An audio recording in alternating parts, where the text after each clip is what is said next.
بسم الله الرحمن الرحيم الحمد لله رب العالمين إله العالمين وبه نستعين ونصلي ونسلم على خاتم الأنبياء والمرسلين نبينا محمد وعلى آله وصحبه أجمعين. اللهم لا سهل إلا ما جعلته سهلا وأنت تجعل الحزن إذا شئت سهلا. رب يسر ولا تعسر وتمم بالخير وبك نستعين. We thank Allah subhanahu wa ta'ala for having gathered us here today. And we ask Allah subhanahu wa ta'ala to grant us, to surround us with the malaika, and to cause His mercy and His sakeenah to descend upon us, and to raise us with the anbiya alayhimus salatu wassalam, and those whom He has mentioned with them. Ameen. When it comes to working towards paradise, then let us understand that this Ramadan that we are witnessing is part of those deeds that we are working towards to attain Jannah. Our salah, every day that we perform, is part of our deeds that we are doing and engaging in order to gain closeness to Allah subhanahu wa ta'ala, which ultimately is closeness to Jannah. A person continues to do good deeds in this world, and he continues to go higher and higher and higher and higher in Jannah as he performs his salah and he gives his zakah. He gets higher and higher, and death is moving towards him. Death is moving towards him. Now, the more that he has done before death gets to him, the higher he will be in Jannah. And if we realize this and understand that death is fixed for us, and it is at an appointed time, and it will never miss that time, then a person will realize that it is most important for him to grow as much as he can of good deeds in this dunya before he gets to the akhirah. Because what is the dunya for a believer? What is the dunya for one who knows that he is going to Allah subhanahu wa ta'ala, but a ground in which he will plant his seeds? And what are your seeds? Your seeds are your salah. Your seeds are your zakah. Your seeds are the recitation of the Quran. Your seeds are being good to your family members. Your seeds are being good to those who are not your family members, those who are of other faiths as well.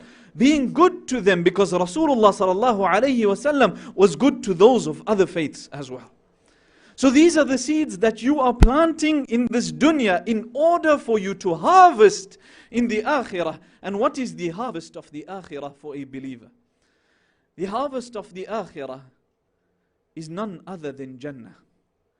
And if a person is lucky, and if a person is from those who are extremely lucky, then this means Jannatul Firdaus with Rasulullah sallallahu alayhi wasallam and the companions.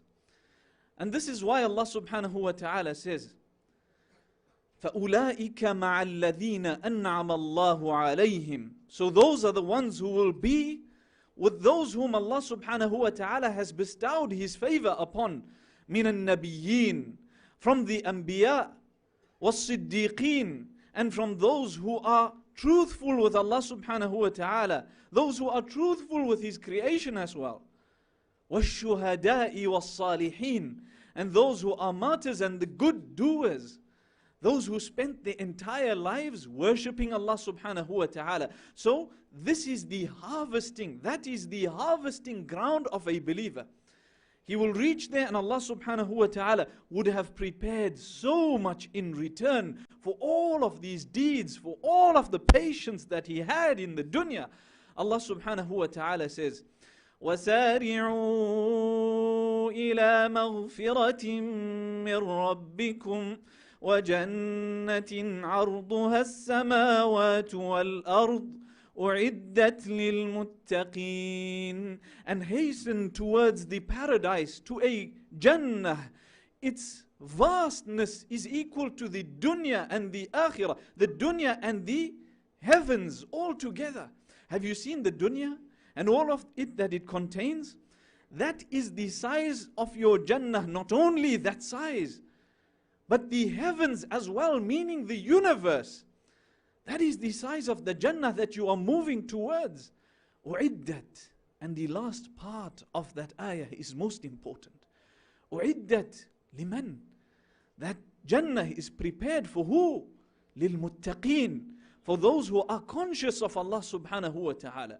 For those who understand that Rabbul Izzati wal Jalal is watching over them at every moment in their lives. So, I would like to highlight something here. And that is, if we take a look at the ayah and the verse that Allah subhanahu wa ta'ala has revealed regarding Ramadan, that we heard so often from the minbar before Ramadan and during Ramadan, Ya ayyuha alladhina amanu, O you who have believed, kutiba alaykum as-siyam, fasting has been prescribed upon you, kama kutiba ala alladhina min qablikum, as it has been prescribed upon those before you, لَعَلَّكُمْ تَتَّقُونَ, so that you may have the consciousness of Allah subhanahu wa ta'ala.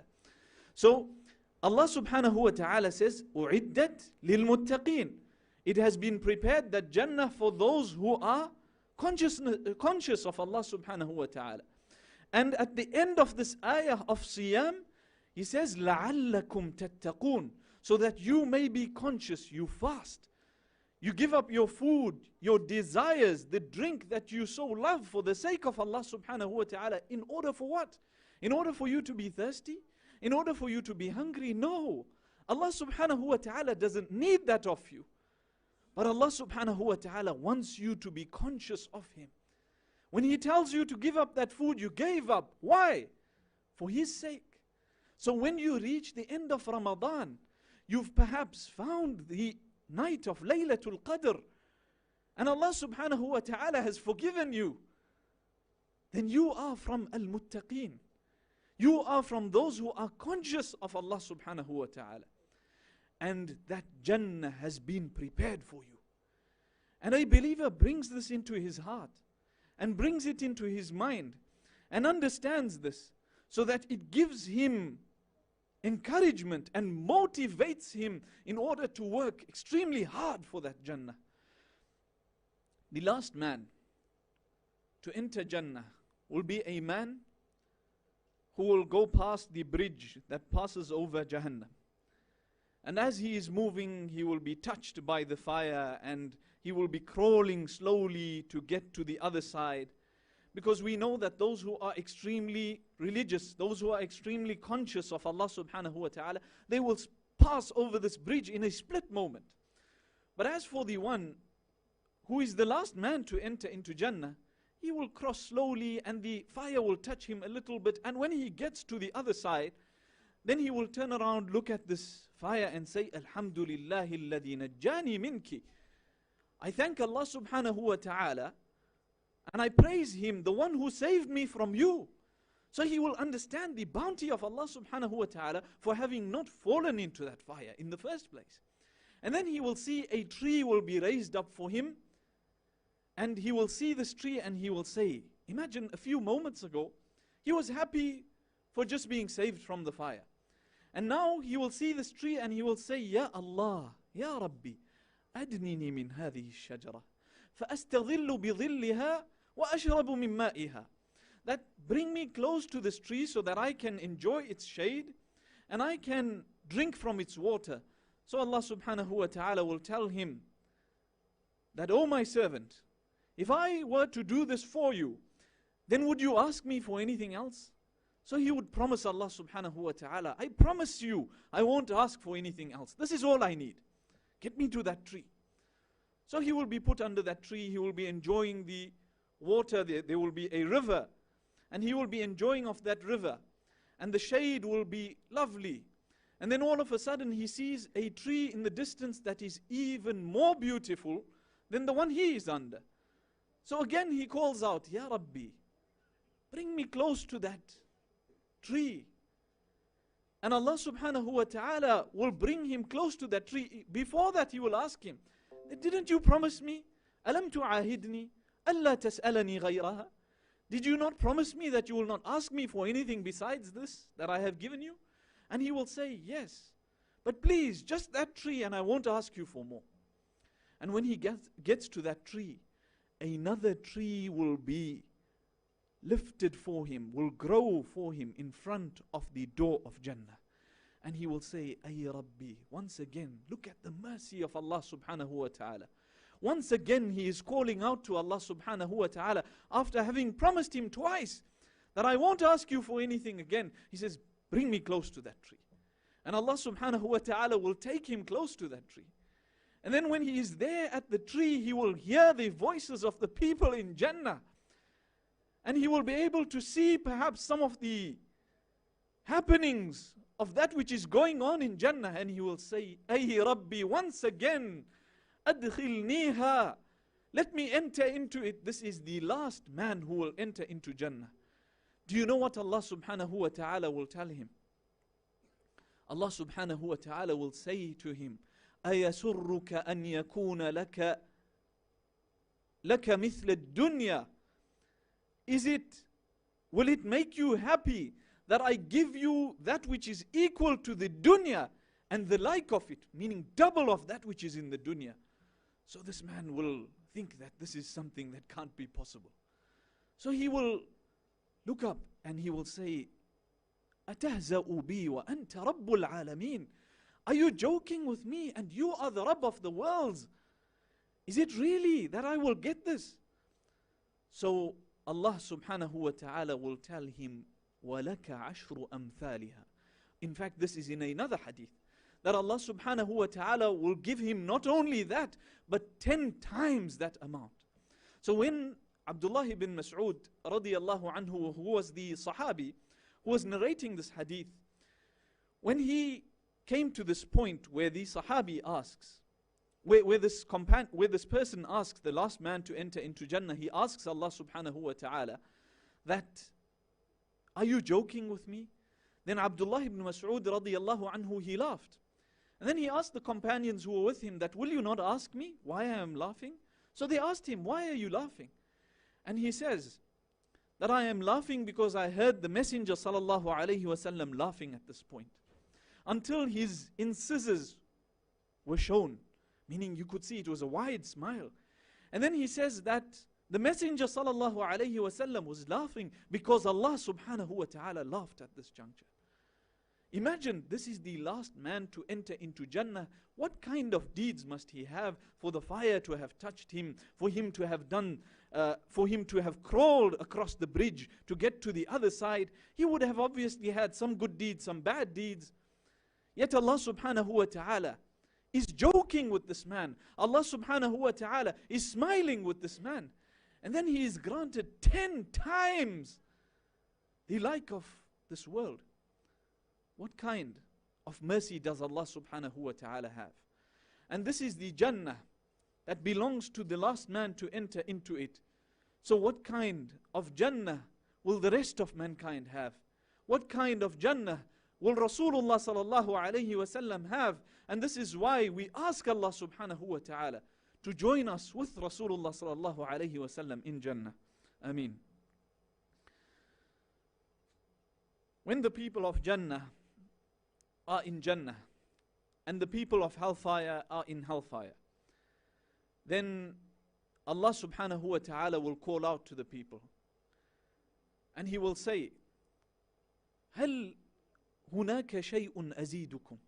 Is there anything there that I can grant you more than you have already? So the people of Jannah will say, ألم تبيض وجوهنا ألم تدخلنا الجنة ألم تنجنا من النار? Did you not clear and brighten our faces? Did you not enter us into Jannah? Did you not save us from the hellfire?